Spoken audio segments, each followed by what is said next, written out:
Hello, my name's Jo, this is Joey Sewy, and today we're outside and we've got our favourites video.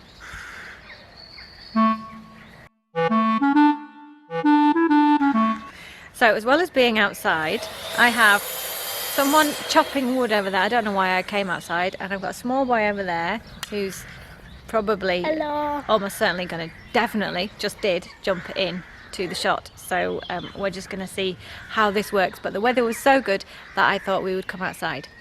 So favourites video. I've been doing this for a few months now. I keep to the same categories each time. So the first one that I've been doing is my favourite Instagram post. So the favourite Instagram post that I've got this time, and I have been trying to spend a little bit more time on Instagram so I actually have something to say on this one, and because it's really good for researching sewing patterns, is from my friend Sophie's yoga studio, but I thought it really applied to yoga. Hello.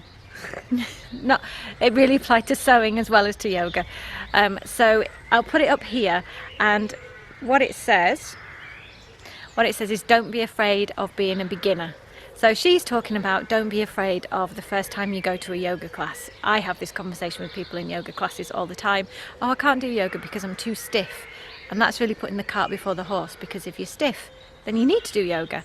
And it's all about being intimidated about, I can't do sewing because I don't know how to work a sewing machine. Well, that's why you learn how to do sewing, isn't it? So I just looked, like saying I can't do swimming because I don't know how to swim yet. Exactly. Well, of course you don't, because you haven't learnt yet. Yeah. So I like the sentiment behind this. You can apply it to almost anything, can't you? So yeah. Don't be afraid of being a beginner. My second category is my favourite YouTube video, or sometimes something on the TV that I've watched. Now, this month, my favourite YouTube video has been a whole bunch of videos about how to do macrame. I wanted to make some hanging plant holders for indoor house plants, and I really wanted some macrame ones, but I wanted lots and lots, and being me, I also wanted to make them myself and save money. So I will give you a link to lots of different macrame videos. There was one girl in particular who I found who'd done some really accessible videos, and I watched 4, 5 or 6 of her videos on the trot, and really enjoyed it. And I thought I'd show you how far I'd got. Not very far, it takes a surprisingly long time. But this is some of the macrame that I've been doing. Is that like it's so you hang it at the top, and this is a little clip I've been using. A lot of people hang them off clothes rails, but I've been hanging them off whatever I'm near. Back of the chair, actually. You start off with this little wrapped knot there, and the videos show you how to do that. And then you go on and you do what's called a square knot. This is a neat one. So that's a square knot. And it's really pretty simple, actually, once you get on to doing it. That's the front and that's the back. And I've also done a twisting square knot, which again, the videos that I'm going to direct you to will show you how to do that. Now you can get, thank you Felix, you can get macrame cord. Just focus on my face again. You can get macrame cord, but again, because I'm cheap, I wanted to see if I could do it out of fabric scraps. So I've been using long pieces of some really cheap black jersey that's really not good enough for clothing. I bought it for some costumes a while ago, but I bought a lot. So I've been cutting pieces of black jersey. So that's what I've been doing my macrame with so far. So what I've got here so far is, hang on, let go. It's got a bit tangled. It is. But I've got 4, so that will be the top. What's this? And then I've got 1, 2, 3. That's an extra bit. Oh, yeah. 4 strands that will come down, and then what I've got to form yet out of this tangled mess is a holder. Okay, so I may show you that in my What Have I Been Sewing / making in May. So that was my favourite YouTube video for the month. Now my favourite new sewing pattern. This is not a new sewing pattern, but it's a new to me sewing pattern, and I only just found it this month, and it's also potentially my favourite purchase of the month because I'm really loving it. Ooh. It is the Kabuki Tea from Paper Theory. So this is my copy. I store my patterns in paper envelopes in there.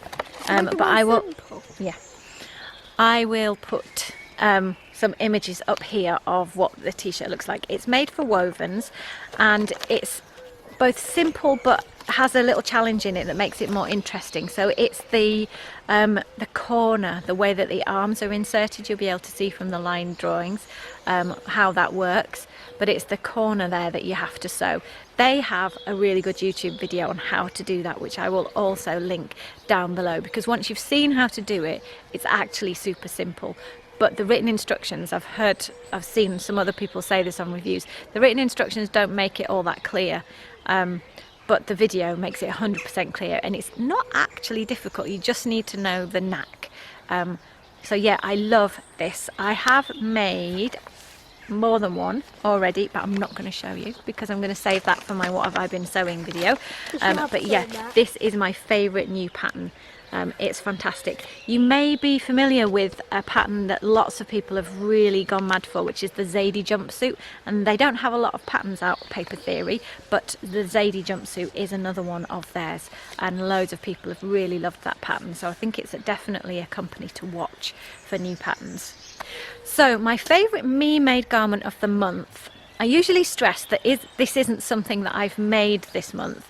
It's whatever I have enjoyed wearing or got the most wear out of, or has somehow been particularly useful or marvellous this month. However, this time it is something I've made in May. So I'm not going to save this one for my what have I been sewing in May video. I'm going to show you it now, although not on me. In fact, Felix is going to show you it now. So I will turn the camera around.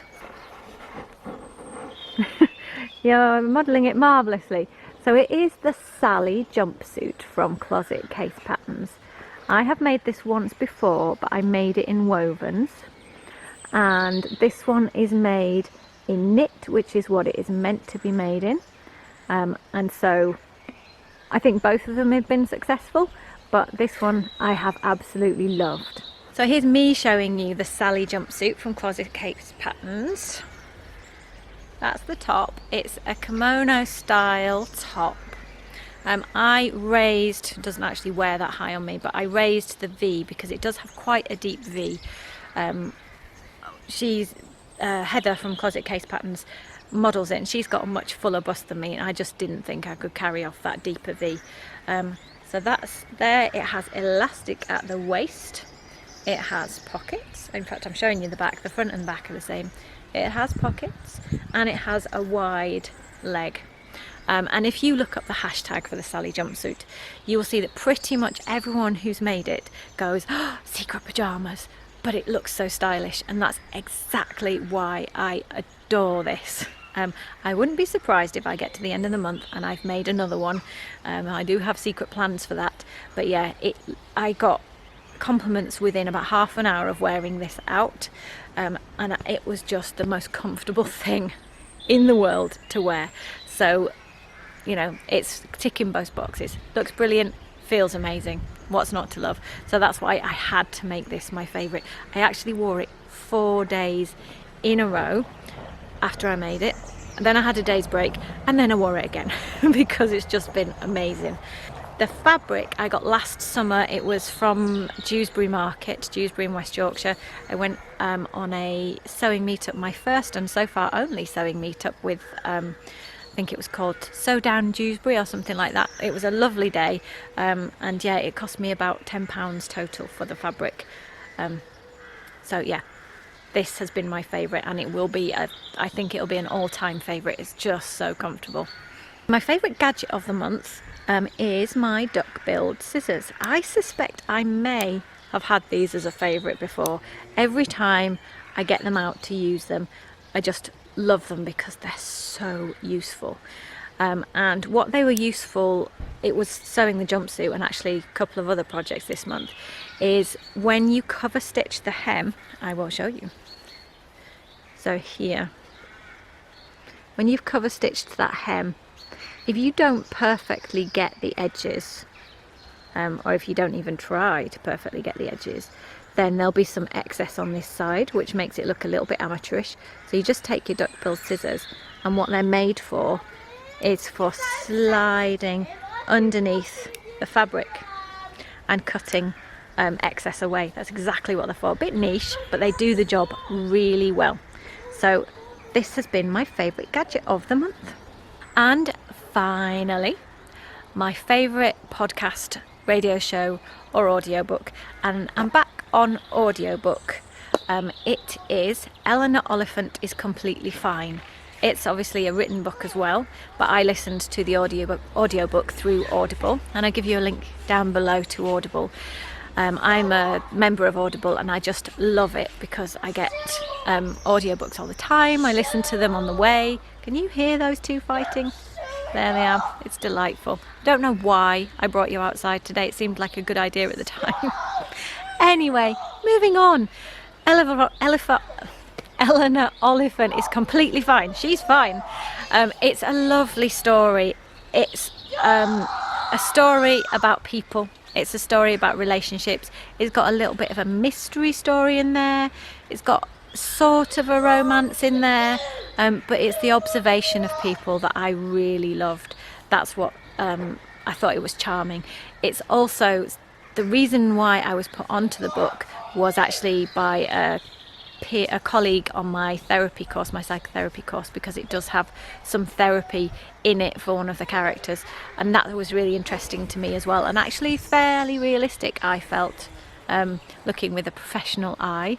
So yeah, I really enjoyed that. And if you haven't read it already and you like books that are about people, about human beings, about what it's like to be human, then I think you'll really love Eleanor Oliphant. So I've got to the end of my favourites, thank goodness. I don't think I'm going to be doing this outside again, or at least I'll lock everyone else inside while I do it. I hope you've enjoyed it. Let me know what your favourites are down below, and let me know if you've tried any of the things I've tried and if you love them too.